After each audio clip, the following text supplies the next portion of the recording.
Senior member board of revenue Nabeel Javed की ज़ेर सदारत टैक्सेस विंग के अफसरान का इजलास लाहौर में हुआ, जिसमें आबियाना सरकारी फीस, एफबीआर और ज़र इनकम टैक्स और दिगर रेवेन्यू वाजबात की वसूली के लिए तमाम वसाइल को बरकार लाने की हिकमत अमली का जायजा लिया गया। सीनियर मेंबर ने कहा कि सरकारी वाजबात हुकूमत निज़ाम चलाने में इंतहाई अहम किरदार अदा करते हैं, इसलिए सरकारी वाजबात अदा न करने वालों के खिलाफ कार्रवाई अमल में लाई जाए। उन्होंने हिदायत की कि प्राइवेट हाउसिंग सोसाइटीज के ऑडिट में तेजी लाई जाए और रेवेन्यू के हदफ को पूरा करने के हवाले से किसी किस्म की सुस्ती या गफलत न बरती जाए।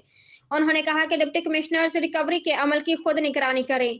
सीनियर मेंबर ने पटवारियों की तरक्कियों के अमल को जल्द मुकम्मल करने की भी हिदायत की। नबील जावेद ने कहा कि सर्विस डिलीवरी में बेहतरी लाई जाए और शहरियों के मसाइल तरजीही बुनियादों पर हल किए जाएं।